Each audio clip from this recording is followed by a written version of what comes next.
Hi, this video is sponsored by LeFroom Houseware. They sent me a grill to evaluate for you, and I wanted to start by even showing what comes out of the box. So let's see what's in here. I did go ahead and cut the opening, but that's as far as I've gotten.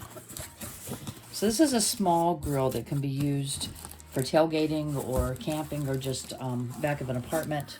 It's not going to be for a huge amount of food, but it would be a good amount for 3 to 4 people, I think. Alright, so yeah, they said it came with some extras. So it has 3 tongs that you could use if you're going to roast marshmallows or hot dogs or something on it. And let's see what else we have here.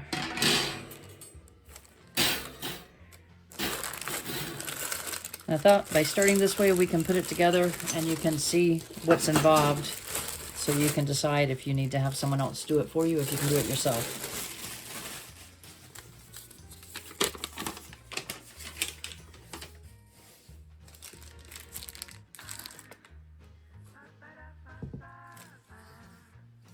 I think this is the bottom, but let's see. They're similar. One piece, the one that looks like it's the bottom, has 3 holes around the bottom. Now I have the all black, so the bottom is black and the top is black. And but they have other colors. There's like a blue one that looked more like it might be a teal or an aqua, and then there was a red one as well. This one has 2 holes on it, and I'm thinking this may be the top one, but let's see. I'm sure the directions are going to tell us. All right. So it says, place the barbecue on an even, stable, and heat-resistant surface. Warning, it's going to become very hot. Do not move it during operation. Do not use indoors. Do not use spirit or petrol for lighting or relighting. Keep children and pets away. Danger of carbon monoxide poisoning, which is why you don't want to use it inside. So you want to put it on a patio, a deck, somewhere that's safe. And in fact, I don't even know that I would put it on a wooden deck, just depending on how it's been treated. And you don't want it right up next to your house either. It says do not place the barbecue on a table or platform. Do not use it in a confined or habitable space, such as houses, tents, caravans, motorhomes, boats. So yeah, if you're going to use it camping, please don't use it inside your tent. You want it to be out in an area that's protected from any vegetation, so it doesn't start a fire or anything. Just like any other type of fire safety you're going to follow. You're going to use the same with this. All right, so we have a pre-assembly checklist. So to assure fast and easy assembly, follow the instructions below in their proper sequence. So there's a bag here with things in it, so let's see what we have here. And yeah, it does look like the piece that has the 3 holes on it is the bottom, and the one with the 2 holes is the top for the handle.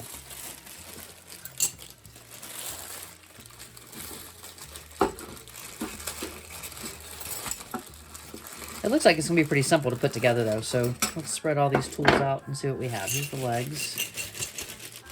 A lot of little pieces in here, so I want to make sure I know what I'm doing here.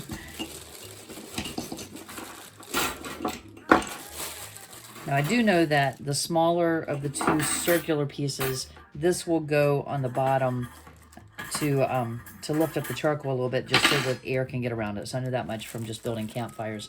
And this one will be the top piece that you actually cook on. So I'm going to set those aside, because we're not going to do anything with those other than just place them in at the end. Now, the other pieces I'm not so sure about. I am looking at the picture here. So this piece is going to be a way to move the grill top while you're cooking and use it as a handle. So that part I can set aside as well. Okay, what do we have here? So we'll do the lid first. So this piece is the lid. And so I won't need the legs for the lid. I'm not sure what those are. There's 2 vent pieces, it looks like. And some brackets, and this bag has a lot of little pieces in it. So let's see what we have here. This can be all the screws, I'm sure.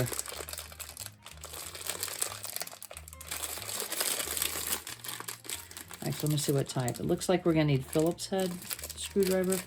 So I'm going to be right back. I don't see any flatheads. I'm just going to go get a Phillips head screwdriver and a pair of scissors. I'll be right back. All right, here we go. So I have the scissors so we can cut into our little bag of small pieces here. I have a cup I'm going to put them into because I don't want to lose any of the small ones. We'll leave the big pieces out.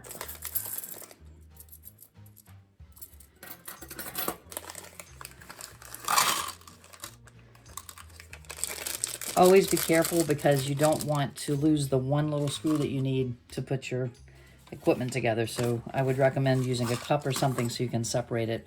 Or if you have a towel, you could lay that down just so it doesn't roll away or get lost.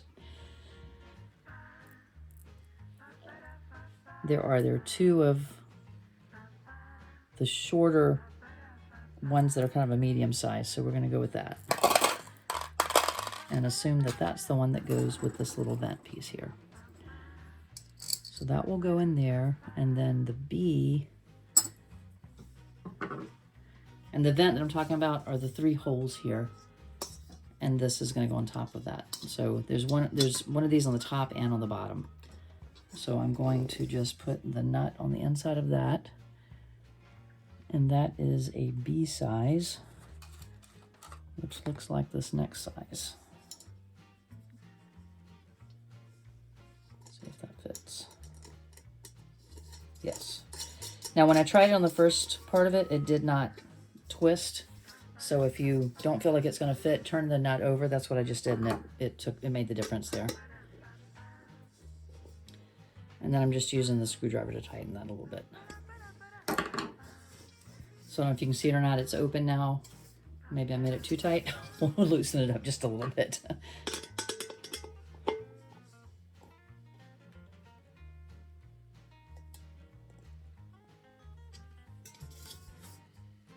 And still, so you don't need it to be too tight on that because it's not moving anywhere very easily.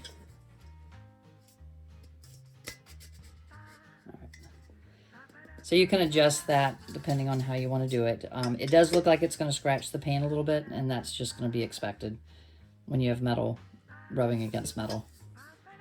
So I don't know if you can see, it's already made a scratch there because it is a rough piece that's on there. But again, that's part of having a metal grill. Okay, so that's a little bit looser there. But even though it's looser, it's still, there's a rough piece on that is pulling up the paint some. So as you spin that around to open and close your vent, that's going to happen. So just keep that in mind.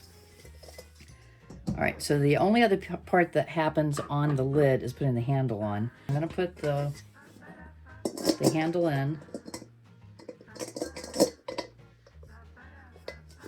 And screw the nuts on the end of that. And again, there were 3 of those, so I just slid the handle into the 2 holes on the top. And now I know the light's reflecting kind of funny, but let's see if I can get it where you don't get hit too hard by it. So then I'm just screwing the nuts on top of that.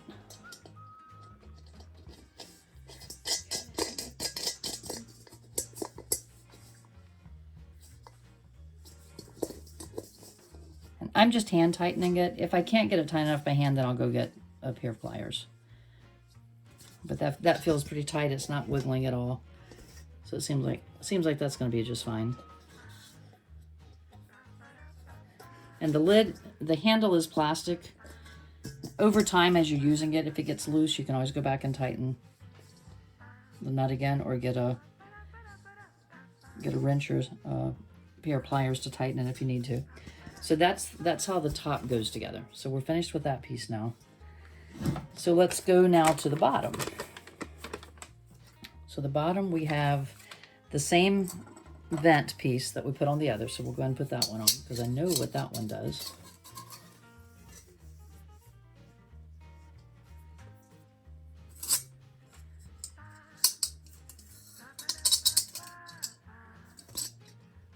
And then again, it's next to the largest washer that I'm using.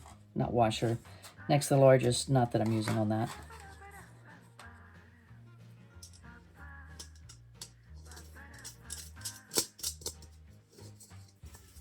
And as I learned on the top, you don't need to make it very tight because you need it to be able to rotate to open and close. All right, so that part's done. Then the next piece, let's do the legs because that's going to be pretty straightforward. So the legs are going to use, it looks like the longest of the there are 4 of these longer screws,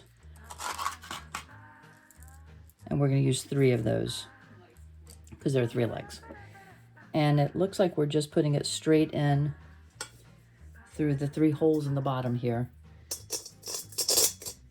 into the leg. And you can see there's a hole in the bottom of the leg, so it's just going to screw into that. And again, like I did on the other, I'm just going to hand tighten it, and then I'll go back with the screwdriver and tighten these because I don't want them to wiggle any more than they have to.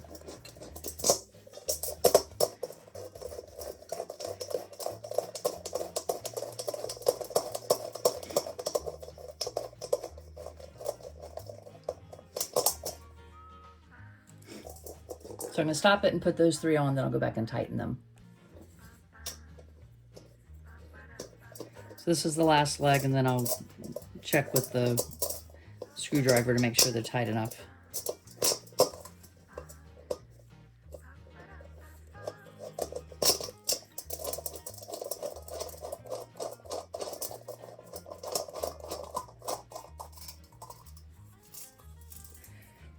Okay, so then we'll come in and make sure that they're tight. I need a larger screwdriver for that one.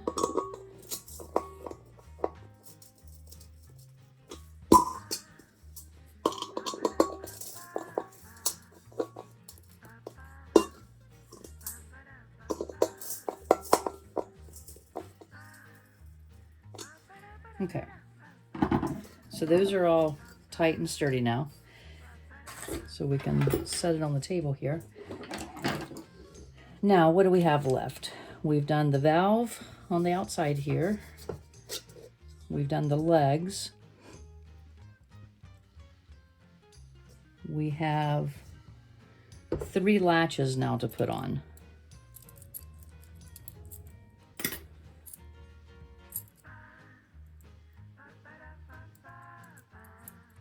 So let's see, for the latches we need D on the inside, E, and O.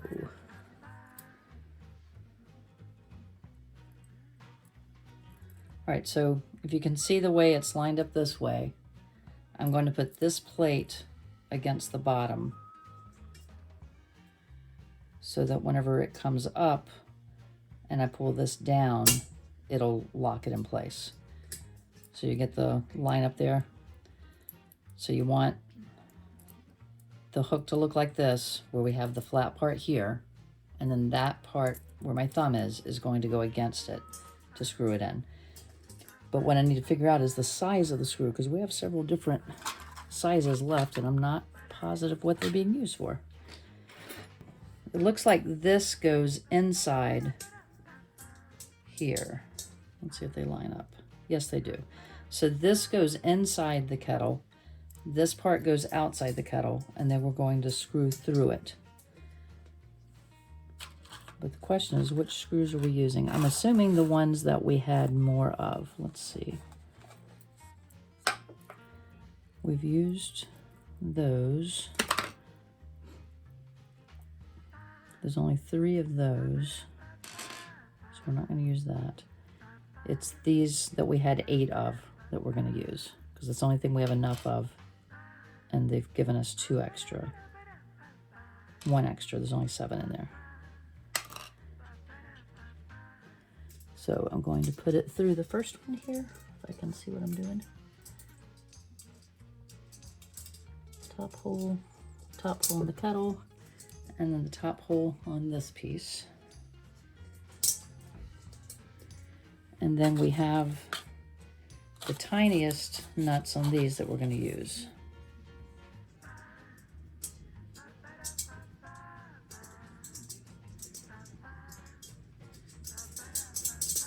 There we go. And then I'll need to get the next little one and do the bottom hole. And I don't know if you could see or not, it twisted a little bit while I was putting it in, but I'm going to turn it back to go all the way through the hole and put it on the inside of the other.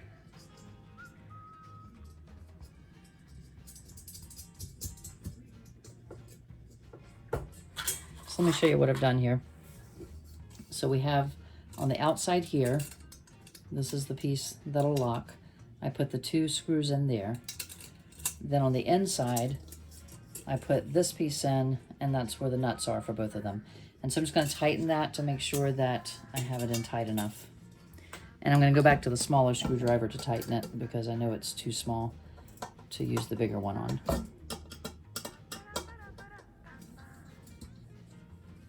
And when you're tightening them, make sure that you hold the nut on the inside, otherwise it's just going to turn around. So you want to make sure that you're tightening it into the nut. All right, so I'm going to turn off the camera and get the other 2 put in the same way as I did the first one, and then I'll come back. All right, so I have all the hooks on now, the latches for securing the top on. And while I was putting those on, I realized what these black pieces are for. I don't see them on the grid anywhere. So let's see, M.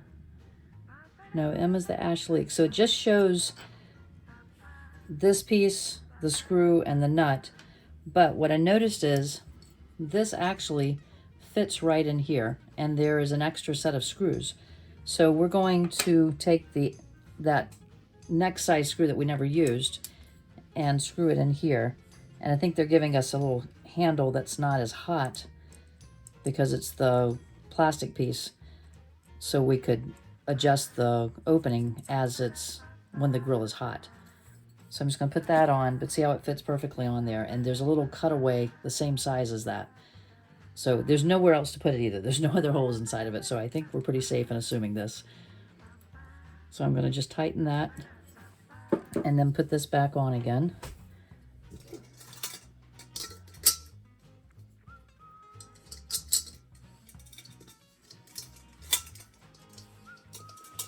And then I'll do the same thing for the lid.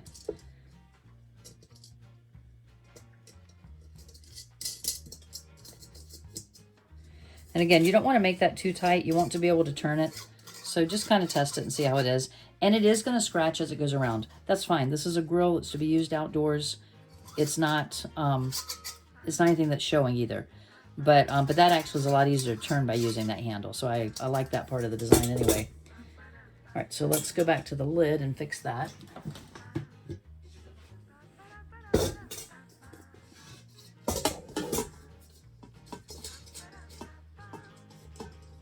And it's going to be easier if you put this on before you install it to the lid and the bottom, because the to be able to get into to put the screw in and tighten it, it's going to be hard to do if you try to do it while it's on the grill. So something that I've noticed on this, and haven't really counted it all, but it looks like we have at least 1 extra of each of the washer sizes and each of the screw sizes. I really like that, because if you've ever done assemble it on your own kit of any type with furniture or anything like that, it seems like there's always something missing and you have to go find something at the hardware store that'll match it. So this is nice that they've given more than enough of each of them. So hopefully that's the case in all of them, and you'll have plenty as well. But I still would be careful that you don't have any of them roll away on you, just in case you need that extra one. If not now, in the future. So I would suggest putting them into a Ziploc bag and just storing them separately. All right, so then the lid fits on there. So let's see how we do here. So we're done with all of our screws and nuts, so we can put those away. We're done with our screwdrivers. And let's put our piece down below, and that's what we'll put our charcoal briquettes on. And it's hitting the screws a little bit, but I don't think that really matters. You just want it to kind of balance near the bottom there. And then to put the lid on, I'm thinking that these brackets here may actually help hold that up. But let's see, we'll do it the official way. If we had charcoal in here, we would not want to touch it, so we would just lay it right in here. And yes, it sits right on top. And if you squeeze this piece in a little bit, you can get it underneath there, and then it holds nice and tight, so it's not going anywhere when you do that. So you'll be able to take that off, adjust the charcoal, if you need to spread out the coals, and then pull it out. And then you can cover it, and whenever it's cool and you're finished, then let's see if this works. If I put them on right, then we'll be able to put this up here and clip it down, and we'll do that on all 3 of them. And let's see how strong that is.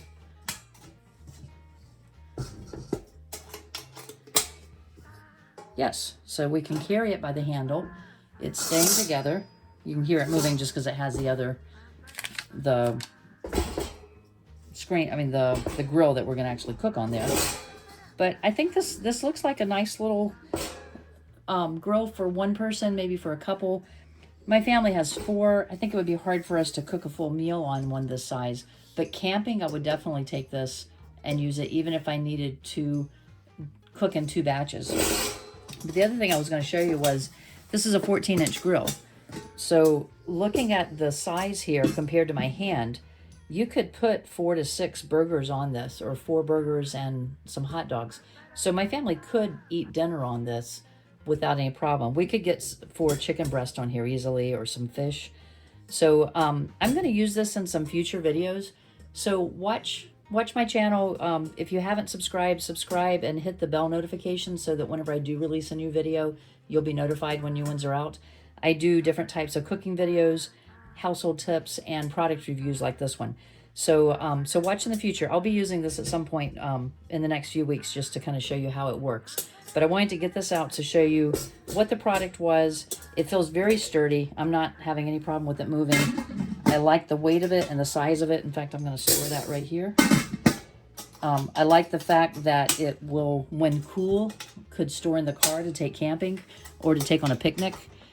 Again, always use your fire safety rules. Make sure that you're following all of safe practices, that you're not touching it while it's hot, because that will completely burn you. You don't want to do that. Make sure you have plenty of covering away from it so that you have open space all around this while you're cooking. And keep your children away. Keep it out of tents and out of houses and porches and things that are covered, so that you're practicing your safe cooking rules and staying safe yourself. Enjoy this. If you do try it, let me know how you like it. And I love hearing from people who are watching my videos, to kind of get an idea of who's out there, and I'm not just talking to the air. But I appreciate the company for sending this to me, and I'll put the link here on this screen, but I'll also put it down in the description below so that you can just click on the link and visit my Amazon link and see what it's all about. And the price was very reasonable, and the size I think is good for something portable, or for someone single that wants something on the patio. So I hope you enjoy it, and I appreciate you watching. Bye-bye.